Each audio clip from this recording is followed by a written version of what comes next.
E o fator hereditário, ele tem um peso importante? Perfeitamente, ótima pergunta. Então, o fator hereditário é responsável por cerca de 10% dos cânceres. 90% tem a ver com os fatores que eu acabei de falar. Então, a questão hereditária é pouca, né? Mas é importante, é relevante e isso chama a atenção muito do médico quando você tem muitos casos de câncer de mama na família que também se associa com câncer de ovário, a mutação de gene BRCA.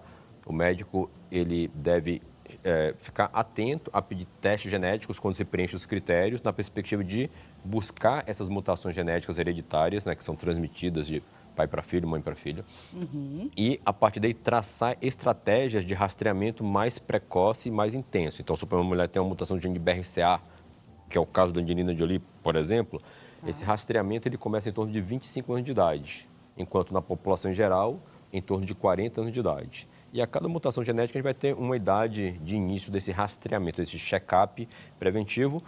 E em alguns casos da mutação genética, levantando também a questão da Angelina Jolie, podemos fazer cirurgias redutoras de risco a fim de reduzir muito a possibilidade daquela paciente mutada ter o câncer. Isso se aplica para o câncer de mama e câncer de ovário na síndrome da mutação do gene BRCA 1 e 2. Eu lembro que na época foi bastante polêmica essa questão, não é? Muitas pessoas questionaram essa atitude dela de agir de forma preventiva.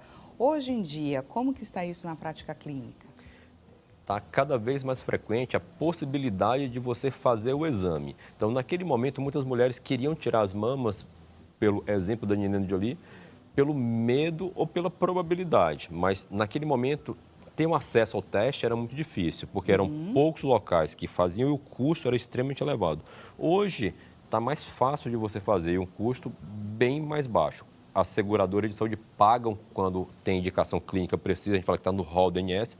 O Sistema Único de Saúde, a rigor, ele não paga. Alguns serviços, alguns estados estão conseguindo, tentando colocar isso na dinâmica do custeio do Sistema Único de Saúde, mas hoje é mais fácil, mais barato fazer. Então, antes a mulher queria tirar por conta de medo. Hoje a gente consegue fazer o teste. E se o teste está negativo, a gente é mais preto no branco, é objetivo. Então, se ela tem um teste genético negativo sem a mutação genética, ela não precisaria tirar as mamas de uma forma preventiva. Estaria bem aplicado a quem tem a mutação genética. E ainda assim, quem tem a mutação genética, ela vai ter a opção de ou tirar as mamas de uma forma preventiva ou fazer um rastreamento de alto risco, que nós falamos que o desfecho final em sobrevida global é semelhante. Se ela acompanhar direitinho, de forma rigorosa, a cada 6 meses, e eventualmente tiver o azar de ter um câncerzinho, mas eu estou de olho, bem de olho, de perto, e achar o câncer bem pequenininho, eu vou curá-la e não vai ter um impacto em mortalidade lá na frente.